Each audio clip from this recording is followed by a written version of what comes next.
Back. Hey, good morning, everyone. It's 9 o'clock. Today is Monday, February 1st, blustery February 1st. And this is a regularly scheduled meeting of the Town Council. All members are present. Town Manager, Town Attorney, Town Clerk. Stand for the invocation followed by the Pledge of Allegiance. As we gather here today, we pray that we are ever mindful of opportunities to render our service to fellow citizens and to our community. We ask you to guide those who, as our government leaders, make their daily decisions that affect us, so that their efforts shall be motivated by this same great rule of charity and goodwill. Let us continue to strive to make a better world. Amen. Amen. Pledge allegiance to the flag of the United States of America, to the republic for which it stands, one nation, under God, indivisible, with liberty and justice for all.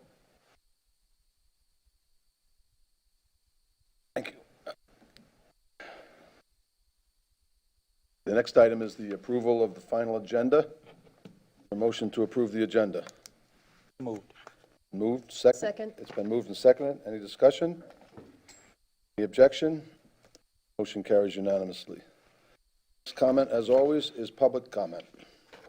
First person I have is Carol Tadeo. Adio. Tomato. Well, good morning, everyone, and I'm here Oh, because... you can take it off right there. Oh, I can? Right there you can, yes. Okay, thank you, whoever could hear. Okay, good morning, thank you for listening to me. I'm here because of the Big Carlos Bridge project and the meeting that took place on Thursday, the 28th. I did not attend in person, but I know Ray was there and some of the other members were. I did do it virtually on the webinar app, which was very interesting. I found that meeting so frustrating. All it did was present a list of things that they read to us that we could have read ourselves. And then people made comments, but there were no answers. And there are so many questions regarding this. I don't understand what's true and what's not true. First of all, the one big thing was the money issue. Is that a true statement or a false statement? Does the council know the answer to that? And the other thing is, I saw what happened. Bonita Beach Council was very vocal, and I was wondering if we have not been more vocal in this issue. I know when Mr. Kiker was alive, he was against the bridge being built. I live at Island's End, so this is a great impact to me. And I know Ray is very interested in the fishermen, but I watched Sunday as so many families were on the Lovers Key side on the beach. And I feel this is all going to be disturbed and not available to them with this large bridge. I don't understand how the commissioners could vote for something when there are so many people on Fort Myers Beach and in Bonita that are so against this proposal. I guess that's all I have to say. If anybody could give answers, I would appreciate it. We're going to talk about it later in the meeting, Carol. All right. It's near the end, though, if you're going to hang in there. Okay, thank you very much. Thank you. Next. Tom Duchesne.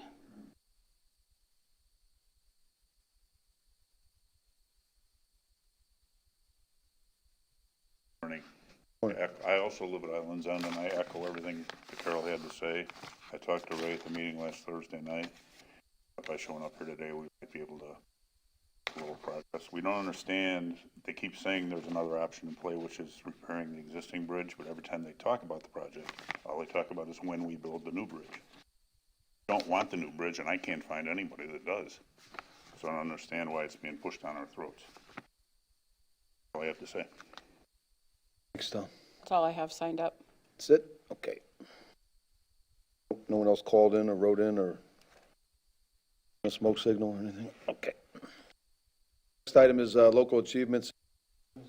Start down here with Dan. I have nothing this week. Nothing. Nothing. Nothing for the Vice Mayor. Jim?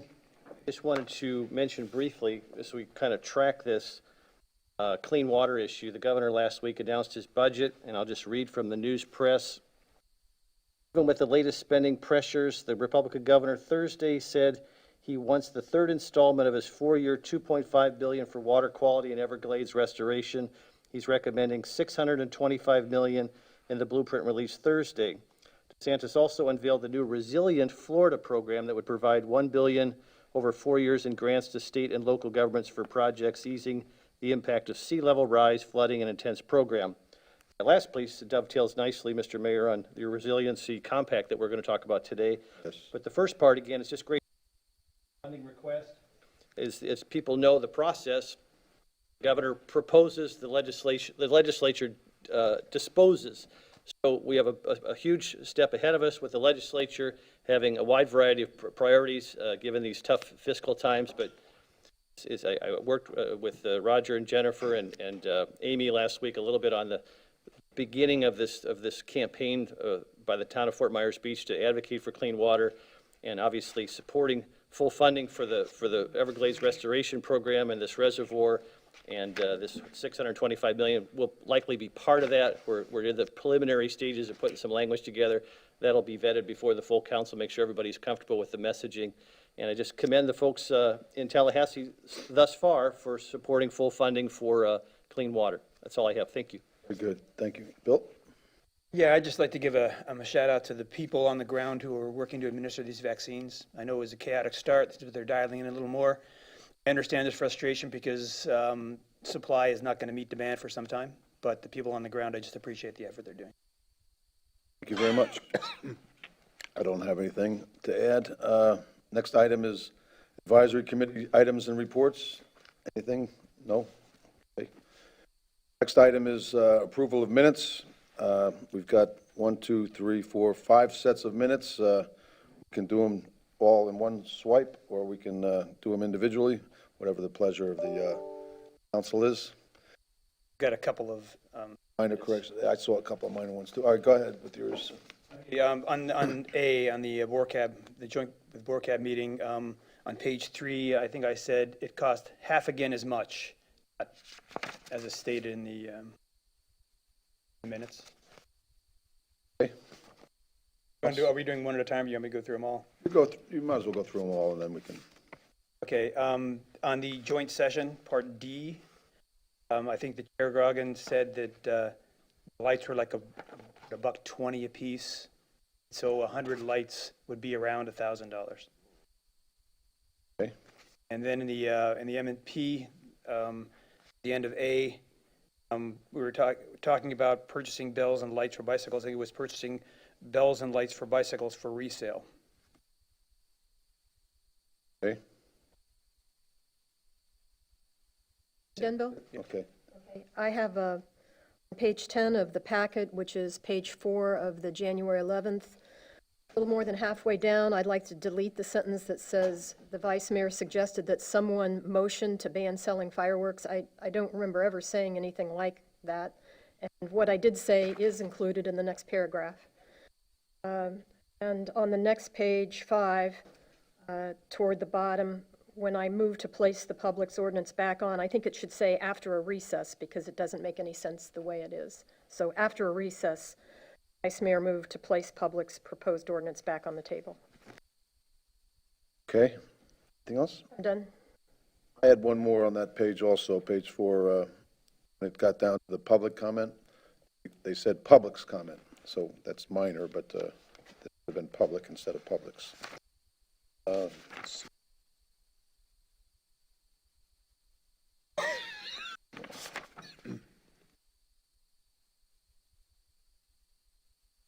I guess that's it. And do you have anything else? It's already been covered. Is there a motion to approve all 5 sets of minutes as amended? I'll move to approve the minutes as amended, all 5 sets. Okay, is there a second? Second. Move and second. Any further discussion? Any objection? Motion carries unanimously. The next item is the consent agenda. There are 2 items there. One is an appointment to fill a vacancy on the BORCAB committee, and the other one is the Southwest Florida Resiliency Compact that Councilman Adderholt just referenced. Does anyone wish to discuss either one of these items? Move to approve the consent agenda. second? Moving second. Is the member here? You want to stand up for a minute and introduce yourself? Hi, I'm Becky Guidry. Down, Oh, Becky. sorry. Okay. I'm Becky Guidry. Basically, the reason I wanted to be on Board Cab is we have 2 small kids, and we live here full-time, and we love it here, and we plan to stay here indefinitely. So I just wanted to help be a voice for those of us that do have small kids on the island. No, I want to thank you, Becky, for volunteering. It's good to have a young parent on there that has children in the process. There's not a lot of us on the island, but we're definitely here, so Now, good group. I went through the same myself, so I appreciate what you're doing. Thank you. Is your husband a Cajun with that name, We Guidry? are, yeah, Guidry. Dogs are Boudreaux and Thibodeau. Are they really? Anyhow, all right, well, listen, thank you very much, and we look forward to having you on the committee. and I welcome. appreciate it. You betcha. Any further comments? And the Resiliency Compact, this is to authorize voluntary no-cost participation in the proposed Southwest Florida Resiliency Compact. Okay, it's been moved second. Any further discussion? Any objection? The consent agenda passes unanimously. The next item is the administrative agenda. Item A is Resolution 21-02, the Harbor Management Plan. This is to approve Resolution 21-02, which updates the town's harbor management plan.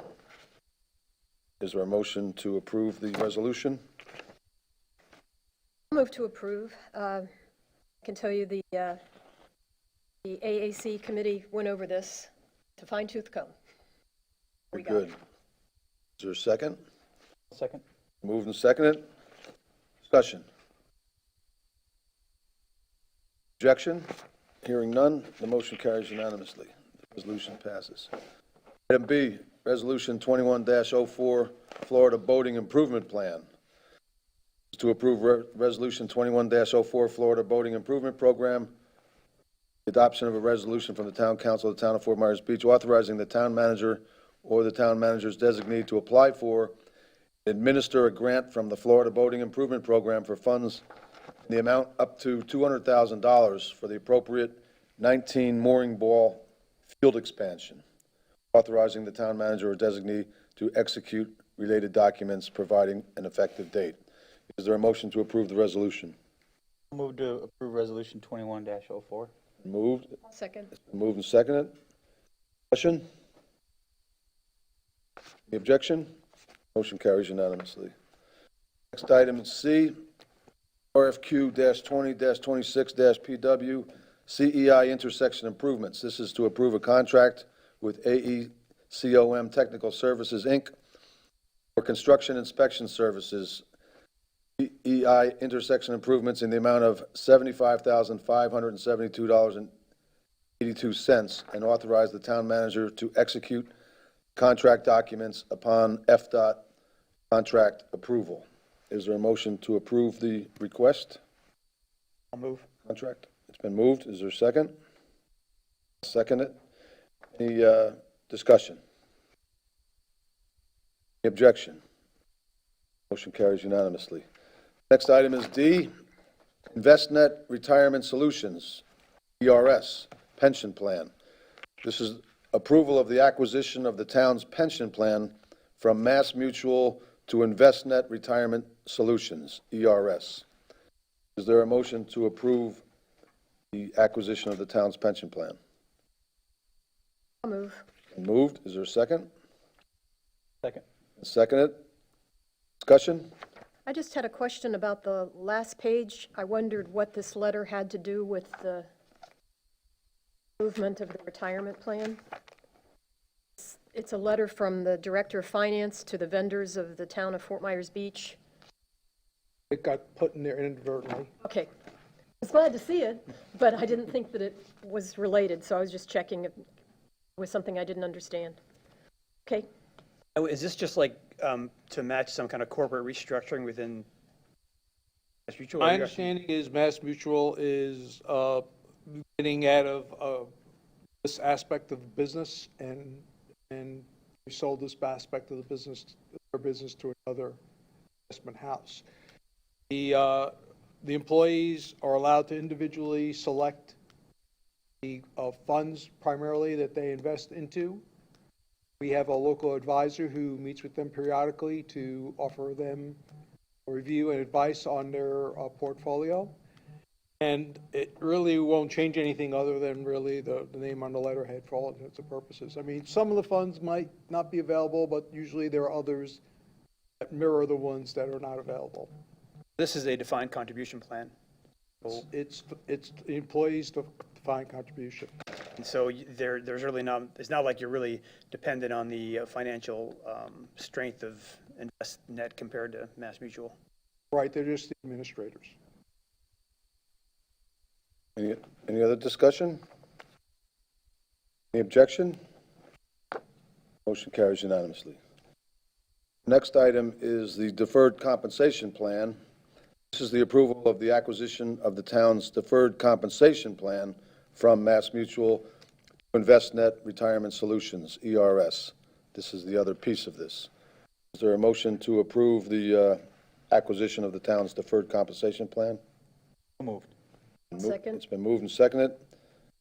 Any discussion?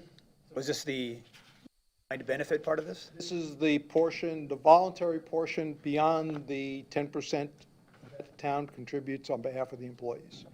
If you wanted to set aside more of your own money for your future retirement, that's the 457 part of it. Just for public consumption, Roger, could you discuss the plan a little bit? So the town matches or actually puts in 10%?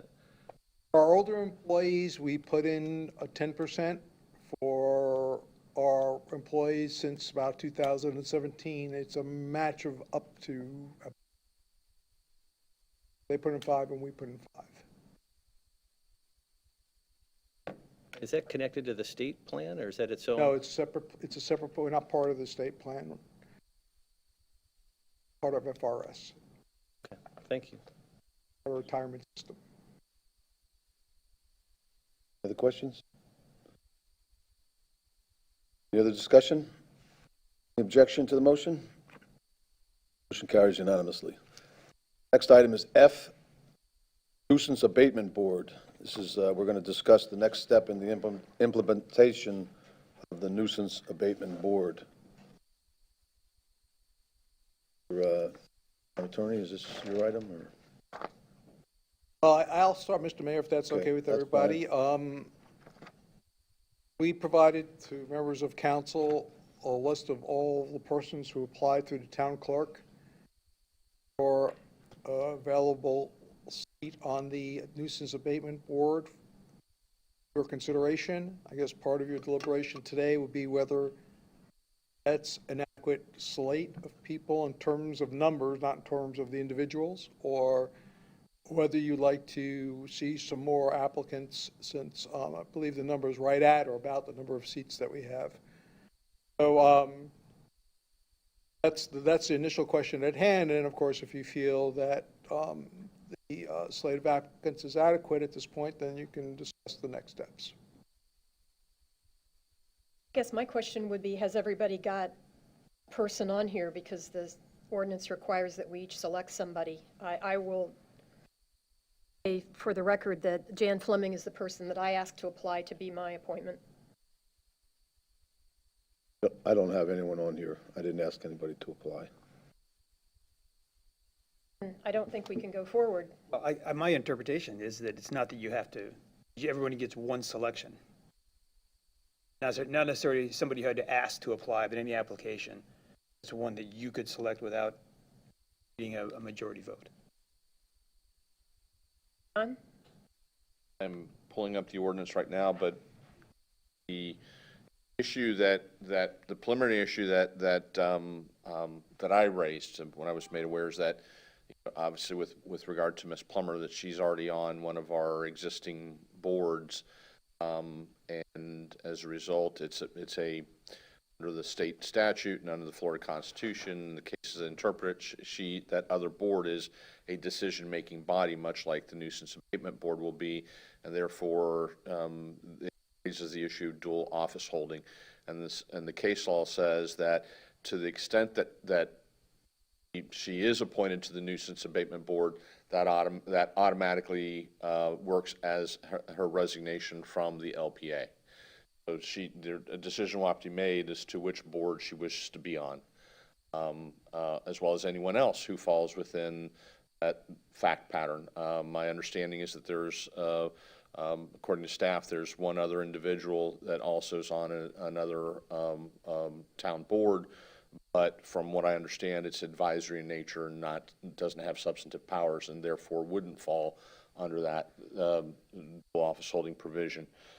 As far as the process is, my recollection, and I'm pulling up the statute or our ordinances as we speak, is that each one of you has an appointment, and then the other two members are appointed by consensus of the board or the council, and then at least one. Then the council would also, of those 7, select the chair, who must be an attorney. My understanding is that there are 2 applicants who would meet that criteria. That really doesn't answer my question, John. I thought Because what I was indicating was, I'd asked Jan to apply. She's the person who's going to be my appointment. Bill is indicating that he doesn't think that's necessary. He can just pick someone. If I don't want to be misquoting you, Bill, Yeah, but he well- can just pick one of the applicants to be his person, Yeah. appointee. How does it read? How does it read? It would seem to me that people should, maybe someone wouldn't want to be Bill's appointment. You know how politics is. So And I think it would seem appointing that this- you would need to have their permission before you would appoint them. applying, I assume they gave. I don't know if they really care why they're on the board. And I'll tell you, I did have some conversations with somebody and asked them to put someone forward to be on the board, because I didn't want them on the outside looking in, and they have had nobody apply. They said they would, but they haven't. I think from the list of people that are here, it's a good diverse group of people. I reached out to Trey Gillette. That it was important to have someone that owns a business on the island involved. So he was the one that I reached out to. Get to hear what John has to say about requirements or non-requirements.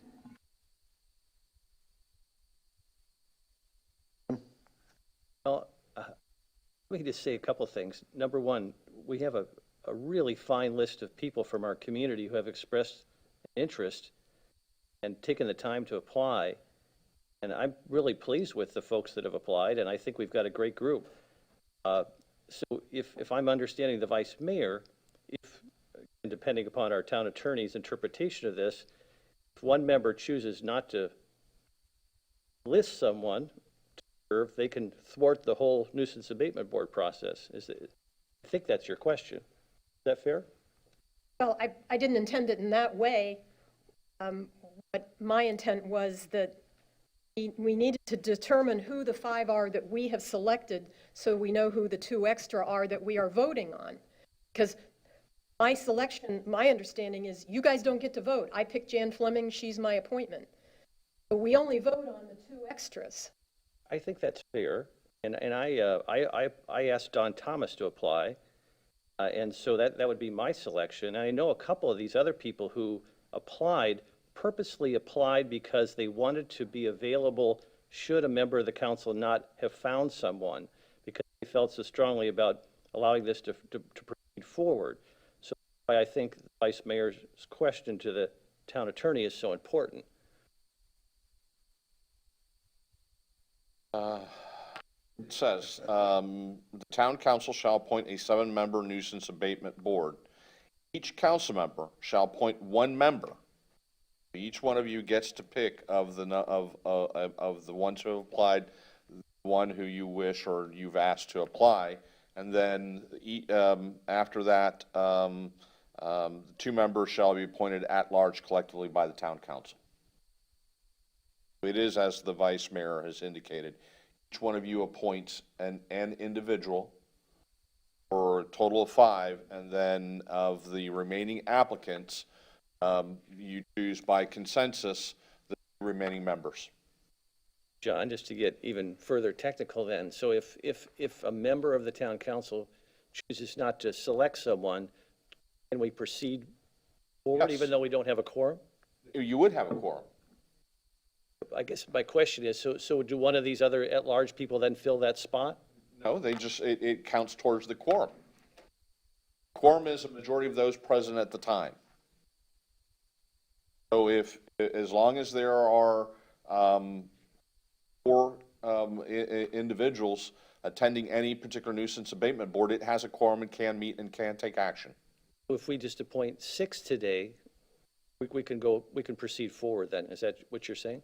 That is correct. Thank you. What the ordinance says, that each one of you has the right to pick one of the initial 5, and of the remaining applicants, pick the 2 at large. Whether or not one council member elects not to appoint an individual, that is the prerogative of that council member. But as long as there's 4 members available to meet at any given time, the nuisance abatement board would have a quorum and can meet. I would just say a couple things anecdotally. I know 2 of the people that applied specifically applied because they just wanted to be public citizens, and they wanted to make themselves available in case a member of the council didn't have someone to appoint, for their particular appointment. Second of all, and I don't want to speak for Jane Plummer, but Jane was one of those people, and I think I have to speak for Jane this morning, even though I haven't really talked to her about it, this recent development. I don't think she'd want to give up the LPA position to serve on the nuisance abatement board, particularly if we have 7 other candidates. She was just making herself available just for the public good. But at the time, she was not aware that she would not be able to serve on the LPA anymore. She served over a decade on the LPA and is a valuable member of the LPA. And I don't think, first of all, she didn't know that at the time. And second of all, I don't think she would want to give up that position to serve on the nuisance And abatement I agree board. with what you're saying. I think Jane would not want to give up the LPA, knowing Jane, so that was one of the issues we have before us, I think. Bill, do you have a member here on this list? I have not recruited anybody. I think that's kind of the key word, because the term is appointment, not recruit. Well, recruit isn't the word I would use. I guess approval, the same way that if you nominate someone for an office in an organization, you generally get their permission before you nominate them. I guess by applying, they in a way have given their permission for anyone to appoint them. I'm gonna make it that way. So I would guess that if you, 2 of you don't have an appointment, that you select someone off this list so we know who's left for us to vote on. Is there someone on the list that you care about? So like I think Jim said, there's some fine people on this list. I would probably go with Anita. My choice, but that's okay. That's fine, that's fine.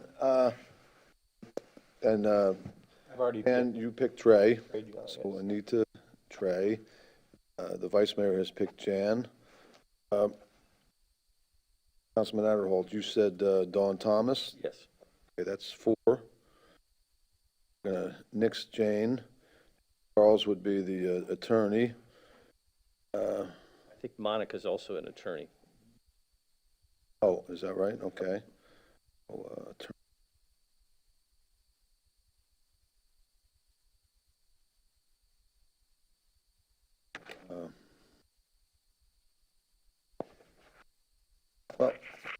I'd want another couple more selections, to be honest with you.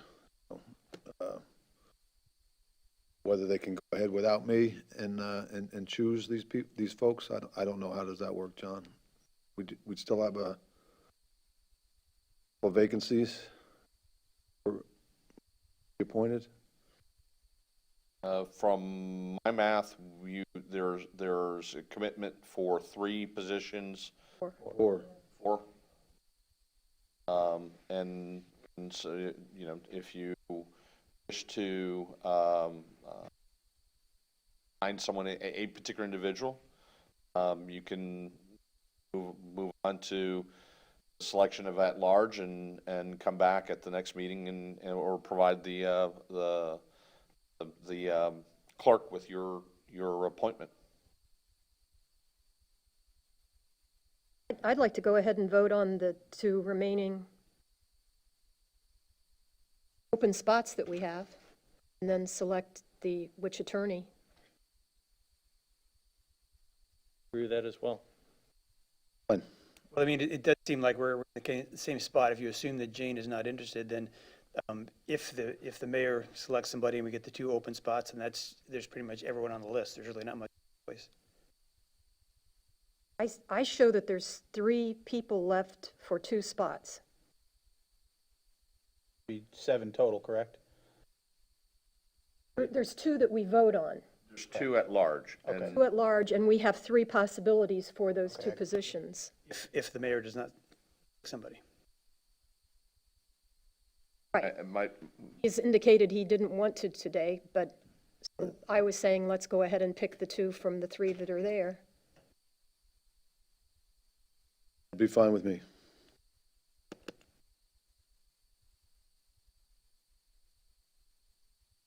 But this is a discussion on the next step in the implementation. So we're moving towards the next step. Is there a motion? I'd move that we proceed with an election of the 2 at-large members from the 3 remaining candidates, Charles, Monica, and Karen. Second? Any further discussion? Objection? Okay, that motion carries. Now we have an election. Want to do this by voice or by seats? Whatever your preference is. Move on and then come back and do a quick ballot, if you want a written ballot. I have no problem with doing it orally. Does anybody else? Whoever's most efficient. Okay, well, if no one has an objection, we'll just do it orally. Okay? We're going to take nominations then. We have 3. We're just voting. Okay, let's vote then on the members here. Okay, I think the only proviso to that, just to be super technical, is that you'd have to, well, I guess not. We're bound to get an attorney, because 2 of the 3 are attorneys, so fair enough. I'm sorry, go ahead. okay. We'll take them in order then. First, Charles Metter. Vote for Charles. I'll vote for Charles. I'll vote for Charles. Charles. Okay? Charles is on. Next one is Monica. Vote for Monica. I'll vote for Monica. I'll vote for Monica. I'll vote for Monica. I'll vote for Monica. Monica's unanimous. We got our 2 of 3. Well, alternates. but when's if Karen gets? We can't. 2 votes left. Can't vote again, so I don't see how she could get elected, but I'm not a mathematician. You have your 2 alternates. That's it. Mayor has reserved his right to appoint his candidate. So you have 6 members pending the mayor's 7th. Okay. We need to select from Charles or Monica, who is the chair. That's correct. Attorney. Attorney or the chair? Yep. Here. The chair. Okay. But, it seems like Monica got the most votes. I'd support Monica. 2. Okay, that's fine with me. I would support that as well. For today? Yep. All right. Thank you. What's the next step, John? The next step would be pending give the benefit of the doubt or time to the mayor to provide his name. And then the clerk would send out a letter to each one of the new appointments indicating that they have in fact been appointed, and if, when they're available for potentially having an organizational meeting to go over their powers and duties, and as we do with all of our boards, inform them of such things as sunshine law and public records law and voting conflict issues.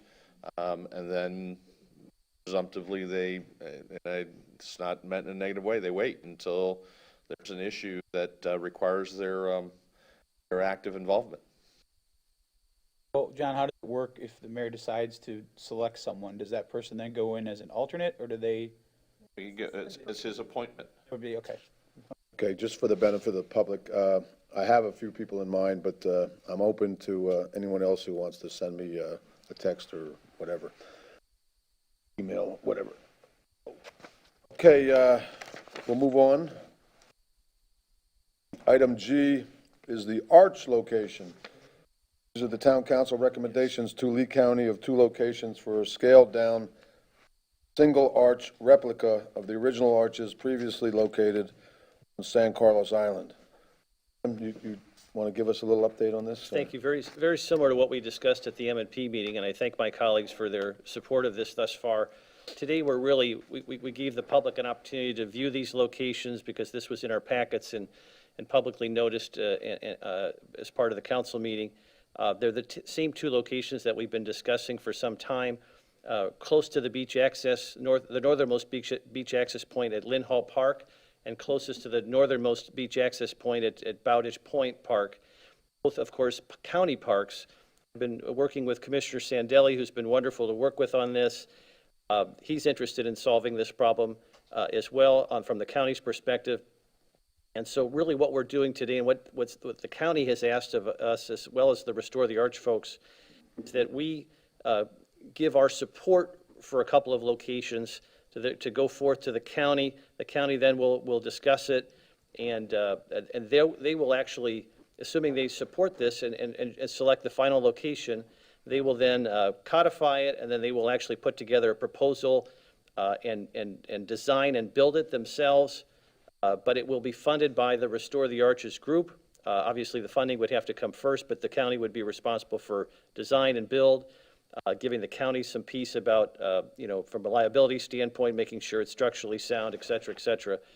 But I think we're making progress here, and I think we could support these 2 locations today. We would convey that to the county commissioners via letter from our town manager on our behalfs. And again, very thankful to the county thus far for their cooperation and support of this effort. Thankful to the Restore the Beaches group who are supportive of both of these locations.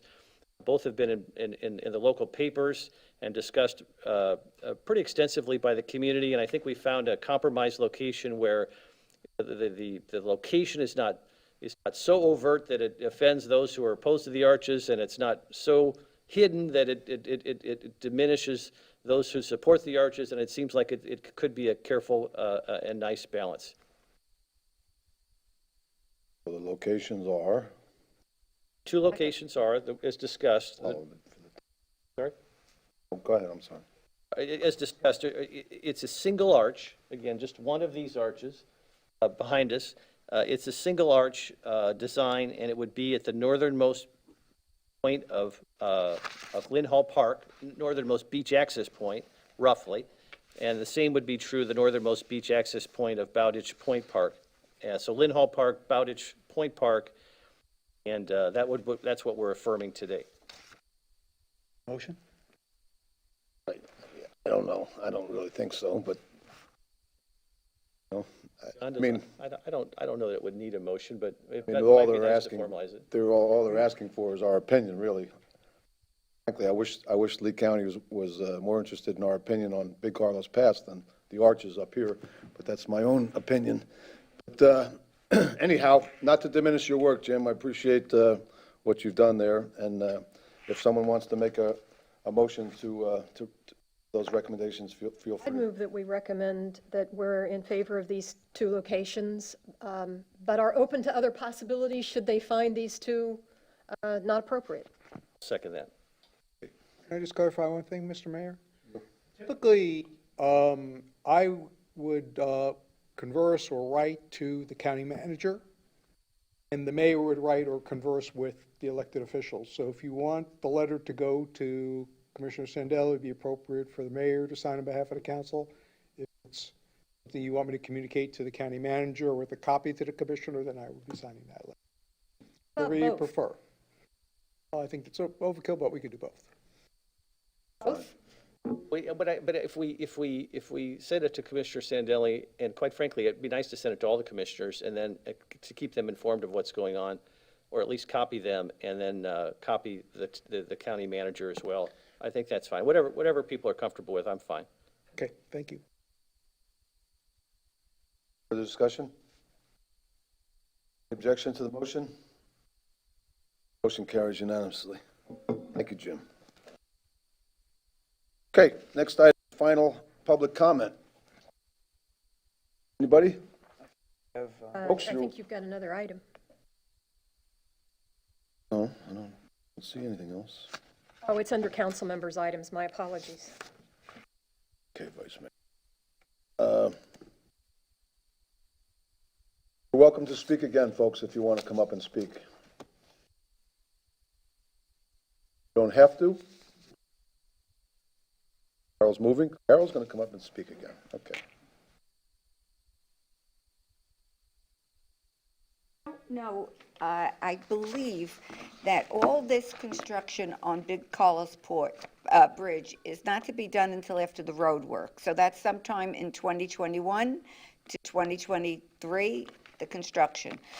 At the same time, is anybody looking at the overall picture that we'll be working on construction down at Margaritaville? And I also had heard rumors that some kind of work was going to be done on Matanzas Big Bridge. So if all those are true, is anybody looking, we're in construction fatigue. And that's how I see it.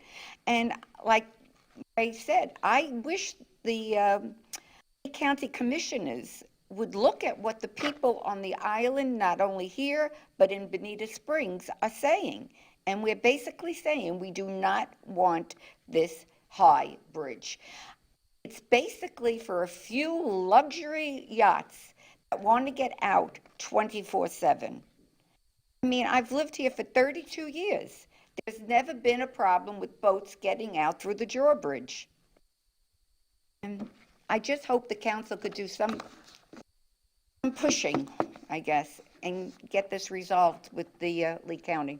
Thank you very much. Thanks, Carol. Anyone else? Seeing none? Move on. Town manager's items. Mr. Mayor, members of council, I just have one item to bring to your attention. County advised me that they were going to work on a program for a utility assistance for persons who are finding themselves financially challenged due to COVID-19 and the impact on businesses and families. They were sort of querying whether or not we would like to attempt to run our own program or allow them to run the program on our behalf. I will tell you that this program operates generally through FEMA-type assistance, and I don't know that the administrative fee would cover our expenses if we were to try to run the program. Of course, our potential pro rata share of the amount of money would be so small.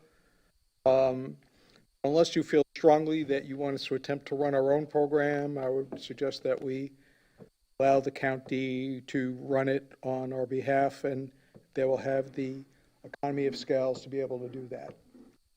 But I did want to let you know that this was coming down the pike, give you a chance to think about it, and if you have strong feelings about it, we can schedule a discussion or add it on to Thursday's agenda. Okay. Else? Sir. Question for Yes, sir. Roger. Roger, was curious, the council has received numerous pieces of correspondence from a prominent business on the island trying to solve the lighting issue for rental property on the beach, and they're suggesting a tinted glass solution. And I was just curious if you could give us an update as in terms of the consideration of that request. Yes, it's my understanding there's a follow-up phone call being scheduled today or tomorrow. There was an attempted call on Friday, I believe. Not all the parties were on the phone. I believe our environmental an employee got stuck with a manatee issue by Kunke, but it's a follow-up conversation that's going to happen today, tomorrow, and basically, position that staff is taking is if we get unequivocal approval from FWC for a particular product, then of course, that if it was installed correctly in conformity with the manufacturer's instructions on how to install the product, that's installed correctly, then of course, we would accept it. We need it in an unequivocal form from FWC, and I'm going to have this phone call with them and see if we can't find out if they're ready to make that step. Just to add to that, it's looking into this, it's my understanding that the FWC is probably never going to say it's okay with them. Where would that leave us after this call? Will we still be at a place where homeowners have no solution to? Well, then the alternative would be for the council to take a position that would be allowed on Fort Myers Beach, which would put you in conflict with the state and potentially with the turtle folks, but you can take that position if you wish. Do you know, Roger, has Turtle Time opined on this particular solution? My understanding in dealing with them for the last umpteen years is it's turtles first, turtles second, turtles third, and turtles fourth. So anything that they think could lead to potential disorientation would not be something they would be in favor of. But you're saying that they have opined on this particular solution? I don't know that they've looked into this specifically, but we would be in discussion with them as well if this moves forward. I think the part of the real trick with this is that it's not just coming up with a certain amount of opacity so that the interior lights are less affecting by the turtles, but it also just can't be any film. It can't be reflective at all, because if you're reflective, then it kind of defeats the whole purpose. You don't need a light source, you're now creating a light source through the reflection.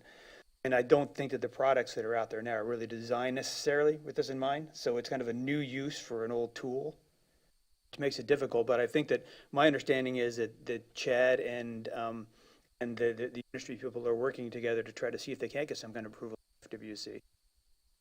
Just to follow up on what Councilor Veach is saying. So let's say it does block 100% of the interior light from coming out. The rising sun will hit that and reflect, and that is what will create the disorientation. The moon or The moon or any other light source that's on the, going by on the outside of the property. I'm not advocating one way or the other. I'm just trying to get them a solution or get them an answer, I guess. Yeah, well, I think that FWC is proceeding with caution because they know once they theoretically would give an approval, it would be very difficult for them to say, whoops, we made a mistake, and backtrack. So I think they're proceeding slowly and with caution. And obviously, the advocate on the island would like to get this resolved as soon as possible so they could potentially implement it before the next turtle season. So that's sort of the time constraint that everyone's trying to work under. We go back, Roger, before we got to this topic, had asked for our input regarding a question from the county, and no one gave him any. Right? That's correct, and I didn't want to force you necessarily into a decision today unless you're comfortable with it. We could add it on for discussion on Thursday. Doesn't seem to be that complicated to me. If the percentage of funding that would be available to us as a town would be so minuscule, it would seem to me that it would make sense for the county to run that program. I agree with you. Fine with me. Okay. And on the turtle issue, it's brainstorming here. Is it possible that we could say as council to our staff, let's do a test program with this product, that the business who's inquiring could choose one location that they could put it on. We wouldn't cite them while we try it out for a season to see how it works. I like that after they extinguish every other option. I mean, they might have success with this phone call, but if they don't, I like your suggestion. Good idea. we could raise that suggestion in the call, that if nothing else, can we at least try it? One of the reasons nobody wants to take a position is they don't know how it's going to work, and we don't know how it's going to work unless we try it. So if we could guarantee them, we wouldn't cite them at this one location while we tested.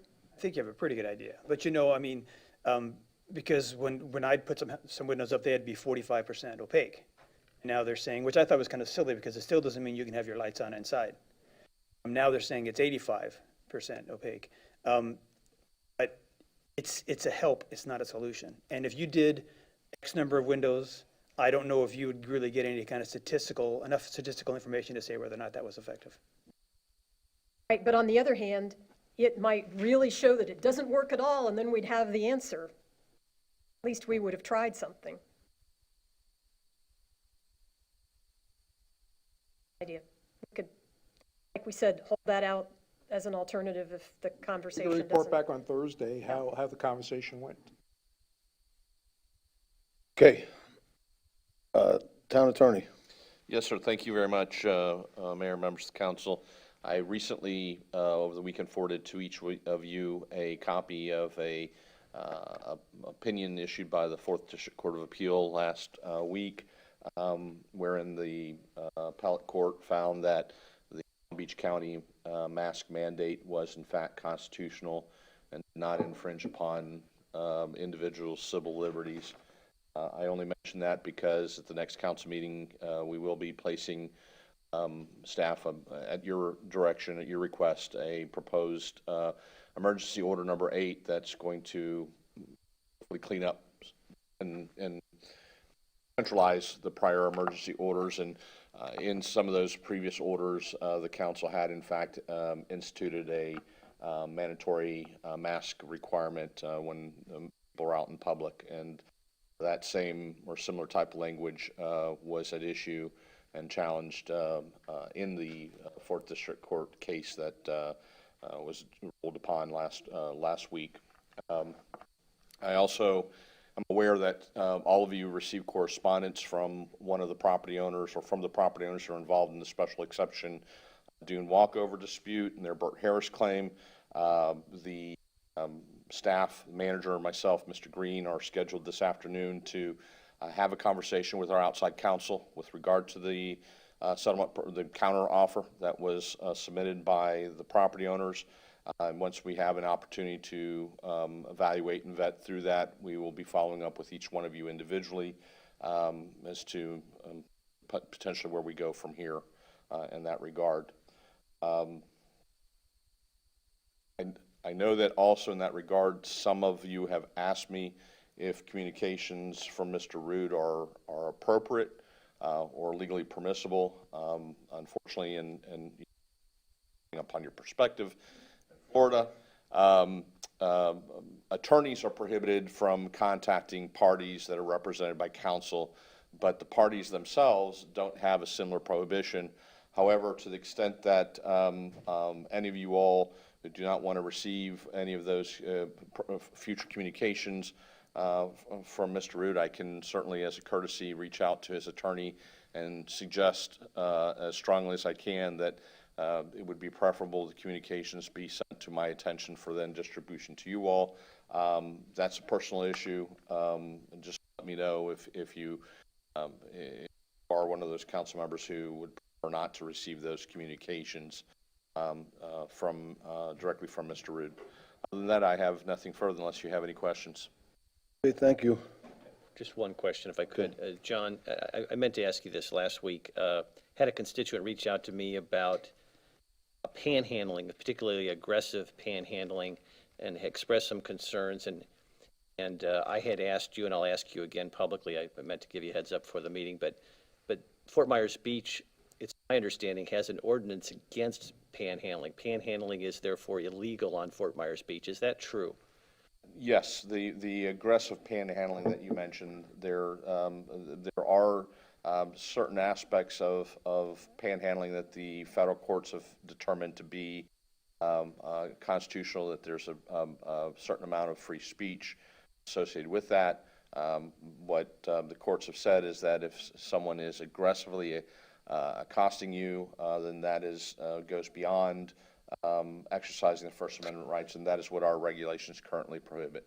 Thank you. And my constituent, or our constituent suggested respectfully that if you are approached by an aggressive panhandler and you feel uncomfortable, you could just gently mention that, I'm so sorry, like to help you, but panhandling is illegal on Fort Myers Beach, and I don't want to participate in any illegal activity, and then walk away. He thought that would be a helpful suggestion. I told him I would mention it, so thanks for the colloquy. Yep.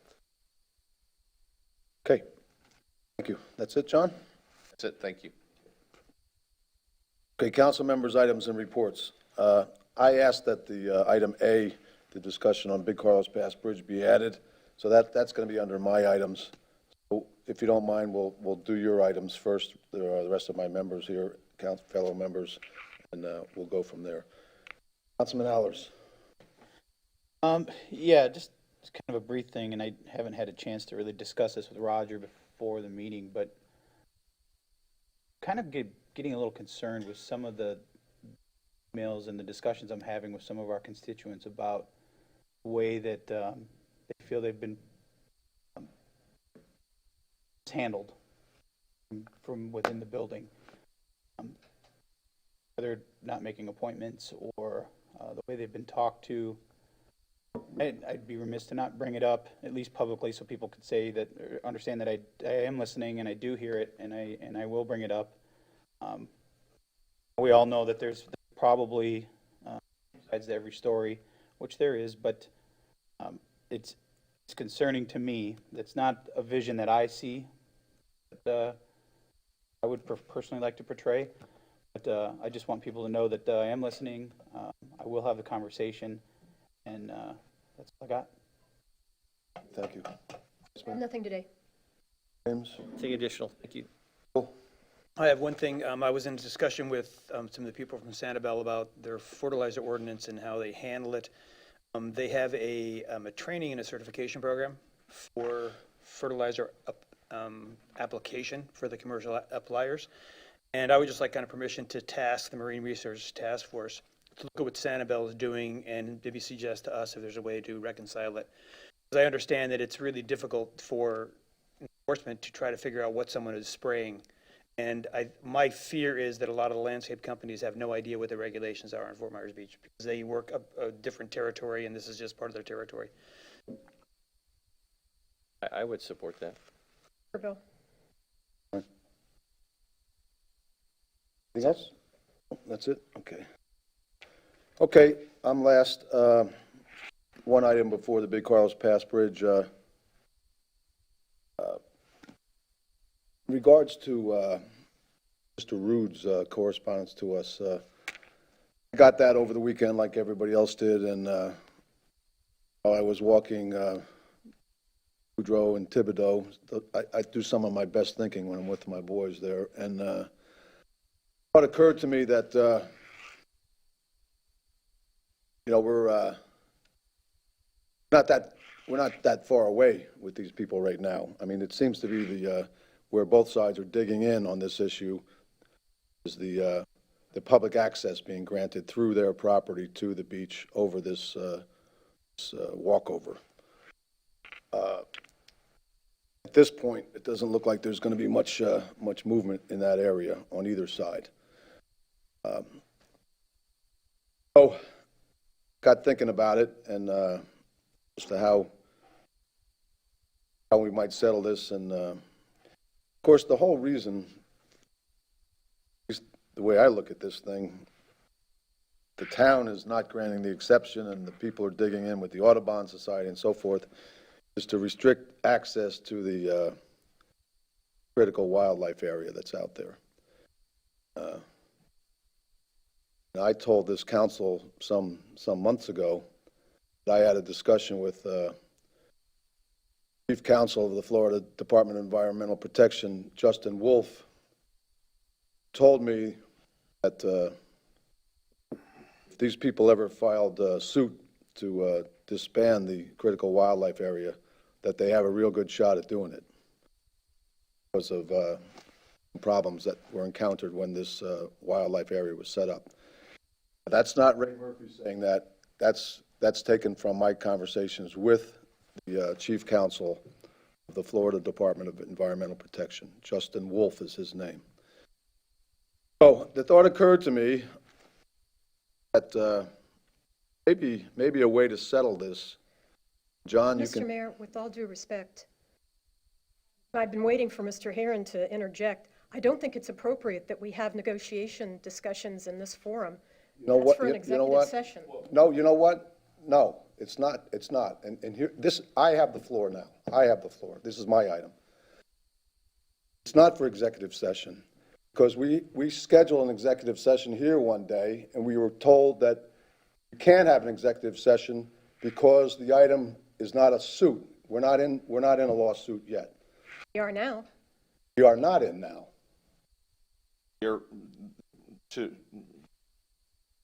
We are currently in a lawsuit with Mr. Rude, where he has alleged a violation of the ADA. Separate item. Separate item.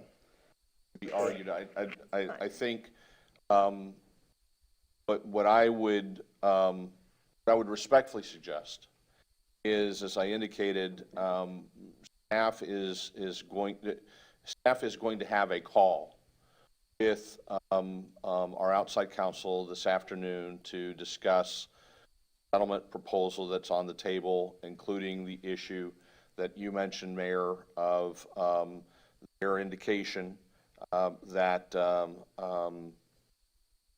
they're not willing to give a public access easement versus the town's request that they provide one, and its impact upon the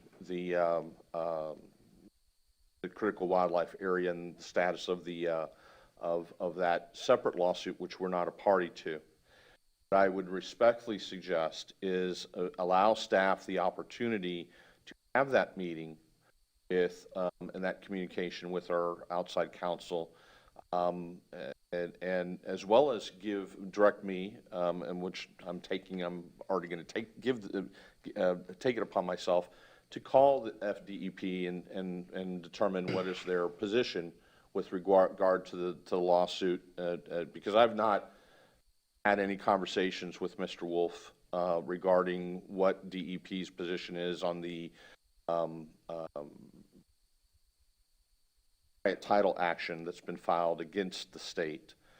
So I think certainly to the mayor's point, it would be incumbent on us all to maybe gain a little bit more information about that and what the state's position is on that.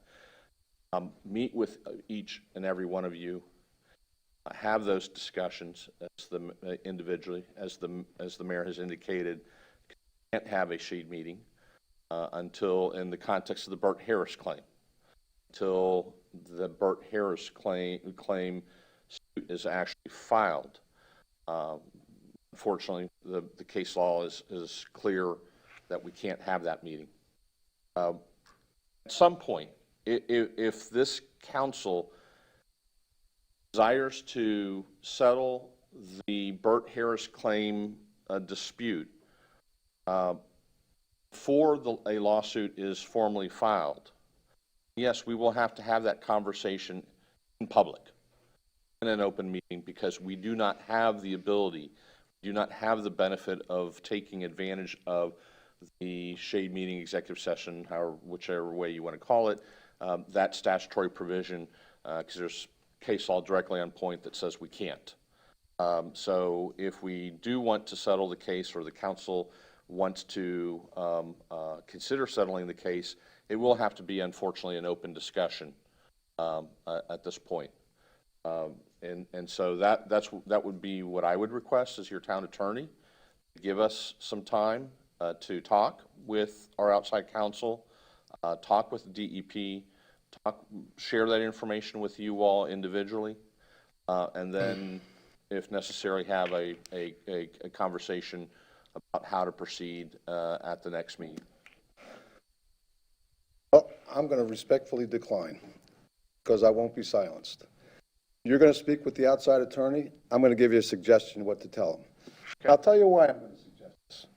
Because we've spent over $500,000 on this case already. Our exposure is another $1.5 million on the other side of this Burt Harris law. We're scrambling around trying to find money for Bay Oaks and all these other projects, and meanwhile, it's going out the window on something like this. I'm going to say what I'm going to say right here. Now, the thought occurred to me, town attorney, is that for them, the town wants them to have public access through their property. They don't want that. Who could blame them? The town also purports, and through the Audubon and everybody else, that their desire is to protect the critical wildlife area. There's a chance, if the information is correct, that the critical wildlife area is going to go away. It's going to go away if they're successful in this quiet title suit. By all indications, per my conversations, again, I'll tell you that that's a distinct possibility. So my proposal for the outside attorney is to ask the other side if they're willing to drop the quiet title suit. They're willing to drop it.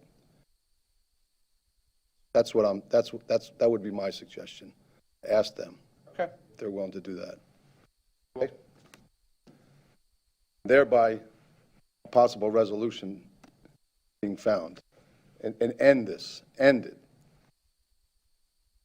Okay, that's that. Last item, my last item is the Big Carlos Pass Bridge discussion.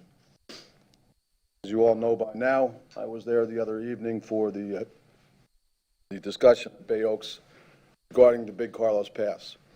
It's been widely reported and over and over and over again that all Murphy cares about down there are the fishermen.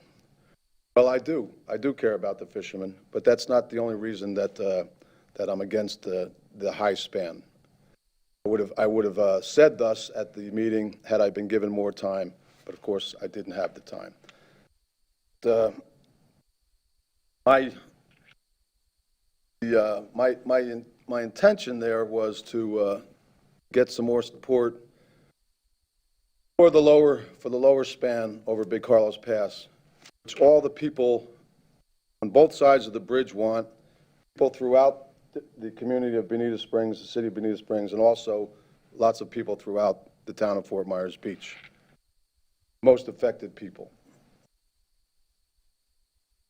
In my discussions last week with different members of the city of Bonita Springs, councilwoman whose district that is, Amy Koremba, had asked that if our council was interested in getting with them and sending a joint letter to the county commissioners, thereby saying that we're not interested in this high bridge. Somehow the word got back to them without calling me, that after our brief discussion about this at the MMP meeting, that there was no interest in this on behalf of the council, and thereby they dropped their interest. I said, well, that's not really the case because we really haven't discussed it yet. It was just mentioned briefly, and I told them that it was going to be discussed again today at today's meeting. Well, here we are. What came up the other night at this forum through the public comment again was that the cost analysis that the county has provided for this project, as you've read in your information, hopefully, is that their estimates of the cost savings between the 60-foot span and the 24-foot span is astronomical, while they're using a future value basis, and if it were to be done on a present value basis, it would be much more closer to the costs. There were also several other questions from the public there that evening about the numbers themselves, whether they're real or not. And enough doubt was created, not just at that meeting, but at prior meetings, that it's worth taking another look at. The question today is whether this council is interested in supporting the City of Bonita Springs Council in a joint letter saying that endorsing what the residents here on Fort Myers Beach and also Bonita Springs, endorsing their preference of a smaller bridge, lower bridge. That's where we're at. And I told these people that I would bring it up. I received a letter from the mayor of Bonita Springs the other day on my phone saying that he's all for this. The councilman that spoke the other night, and was there, this Councilman Perdon from Bonita Springs, he said that their support is unanimous down there. They didn't want to support a unanimous letter unless they had the support of the Town Council of Fort Myers Beach as well. So that's when I decided that maybe we should have this discussion today and see if there's any appetite here. As I discussed that night in my comments, again, it's hard for me when I go to things like that, whether I'm going as Ray Murphy, private citizen, or Ray Murphy, mayor. It's a fuzzy line. But my comments were directed. I prefaced the comments by saying that our relationship with Lee County is like family. You know, we have disagreements from time to time about certain issues, but we're still a family. You know, we still have each other and need each other and so forth. So it's okay to disagree. It's okay to disagree about one item and agree about another item, which we do with the county all the time. So today, in my mind, we're in disagreement, and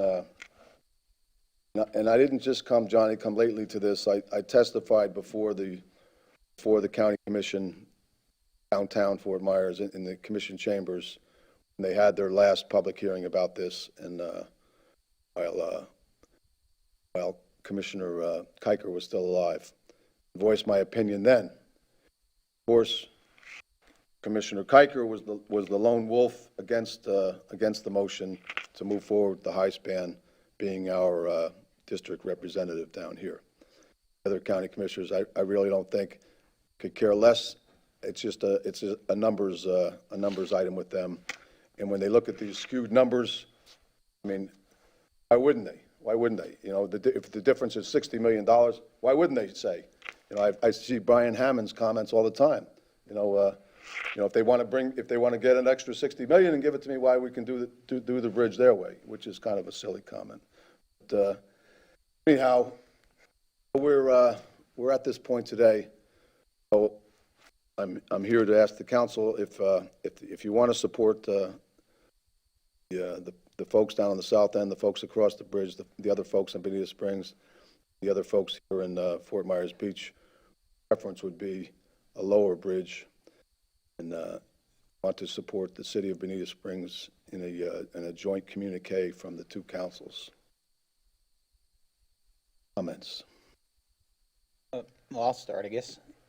I was there tonight as well, and chose not to speak because I wanted to hear what everybody else had to say. I was able to speak to several people from the county about the bridge, how they got there, the numbers. It's my personal interpretation that, for lack of better terms, that ship has sailed as far as whether or not that's going to be a 60-foot bridge or not. It's just my interpretation of the conversations I had. So I understand the willingness, and if I'm not mistaken, I believe our council, previous council, and previous Bonita councils have sent that letter that you're talking about, Mayor, to the county. And whether it fell on deaf ears or not, I can't speak for the county, but there was an attempt to send that. I'm trying to look at it from both sides. I understand the costs, whether the numbers are skewed or not. I'm trying to look at it from a public safety situation, getting people on and off the island should there be an emergency. Based on, I'll follow the will of the council. If the majority of the council feels that it's going to make a difference, I will certainly assist in that. However, I don't feel with my conversations that I had that we're going to make any effect in their minds. Maybe if we could put something together that, they did say, I don't know if people know, that they did listen some, and they shifted the bridge 300 feet further to the south to try to lower the height of where the bridge was going to start on the island and where it's going to end on Lover's Key side. They did do some things, but I really don't, honestly, if I'm being completely honest with you, I don't think there's any willingness to move off of that. I'll certainly put my name to it if you think it will help. I just fear, and I just want to be realistic with the people, that I personally don't feel that it's going to make a difference. I think we can continue to give them our input as far as things that we'd like to see, potentially the old bridge being used as a fishing pier, part of it, like they did on our Matanzas Pass Bridge. Try to control the controllables that we can control. But I could be 100% wrong. I could be just misreading the people that I spoke to, and this letter could make a difference. But I know that they're seriously looking at, as the mayor said, seriously looking at the cost analysis of it, and whether or not that's their focal or their main reason of making that decision. It's a tough one to make from their seat, based on the numbers that I saw. So I won't ramble on any longer. I just wanted everybody to understand where I'm coming from, and give you my input as to where I think their decision is in their minds already. Thank you. Just to comment on yours, prior town council here did send a unanimous letter to the county commission in opposition of the big bridge. The thrust today would be a joint letter between the two councils. I think that would, as you say, Dan, I mean, who knows whether it has an impact or not, but it certainly would have to, you'd have to take a hard look at a joint letter coming from two councils. You'd have to give that some consideration. The comments? I was also there. I didn't stay for the public comment, but I talked to the engineers and I talked to some of the concerned residents there. I'm going to concur with Dan as far as I just think the ship has sailed. I think that a previous commission had voted strongly in favor of this. It is a county road. I'm concerned that with very little chance of any kind of success, they were just creating needless adversarial relationship with the county that's already decided on this. Also, in my conversation with one of the residents, he was pretty happy with the design that they put forward, because they bent over backwards to accommodate the people on the, I guess, be more the east side of Fort Myers, on the Fort Myers Beach side of the bridge. Looking at the designs very carefully, the profile of this bridge on the near shore to Fort Myers doesn't really change much from the old bridge. The fact that they shifted it so far towards the Lover's Key side and put the peak further away, they've really bent over backwards to try to minimize the effect on the Fort Myers Beach side for this bridge. And I also have a friend who is a good friend of mine, who is a retired civil engineer who deals with bridges. He had a cursory look at the numbers, and he said he thought that they were realistic the way they calculated the numbers, without getting into deep. He's not certifying his results, that kind of stuff. And there's also some other very tangible benefits of having a taller bridge. Safety is a number one. There'll be a much bigger sidewalk. There'll be room for bicycles. It's a much wider bridge as well. So given that I just don't think there's much of a chance of changing the minds on this, I just don't see a whole lot of benefit for going up against the county commissioners when they've already decided some years ago.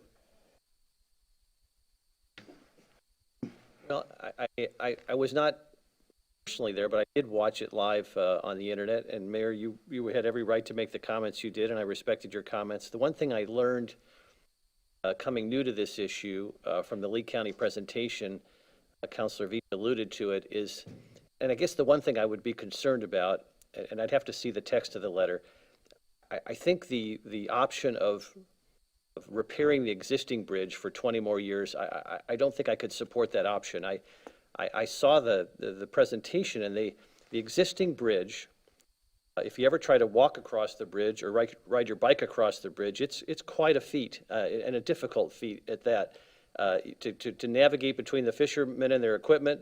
If you're walking, and if you're riding your bike over the bridge, you're taking your life in your own hands, because there is no bike lane. Existing bridge has 3 feet sidewalks on both sides. The new proposed bridge has 6 feet sidewalk on one side and 10 feet sidewalk on the other side. And that, to me, is very intriguing from a public safety standpoint, we've got all these beautiful new sidewalks on the south end.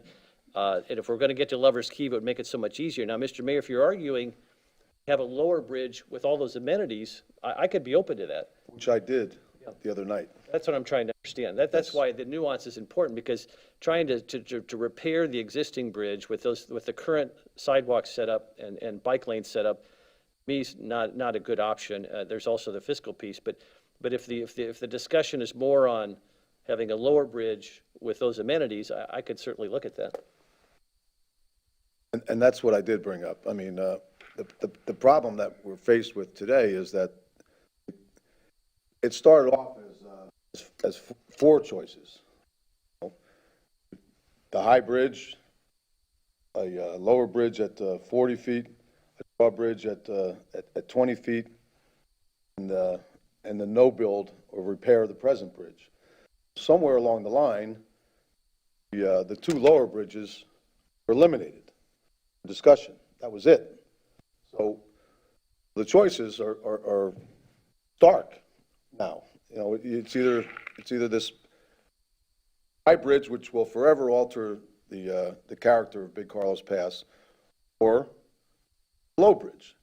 Of course, when they present the new bridge with all the bells and whistles on it, you know, everybody's going to say, well, yeah, let's have that. Let's have that.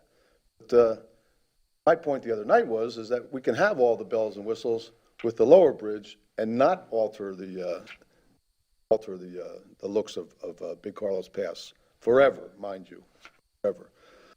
So that was my point. I mean, where did these go? Where did they go? Why were they eliminated? You know, and of course they're going to say because of the costs. You know, and they don't want the old bascule bridges anymore. You know, the drawbridges and so forth and so on. And another option that was never even presented was a fixed lower bridge. That was never even discussed. Primarily because they want to get these big boats through here. We've already got a high bridge. It's called New Pass. You can go right down to New Pass, you know, and go out through there. Dredge New Pass the way it should be dredged, and you can get big boats through there. So anyhow, so that's just my opinion, and thank you, Jim, for your consideration of that anyhow, and we'll go from there. Vice Mayor, do you have any comments? Yes. My understanding that because it's part of the intercoastal waterway, that it has to be accessible to higher boats, for one. Number two, enough has been said about this that I'm not going to repeat things. I'm not in favor of a joint effort with the city of Bonita Springs.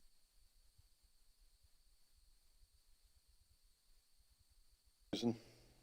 I have spoken with people who indicate that from a fiscally conservative standpoint that they think it's an appropriate use of those funds.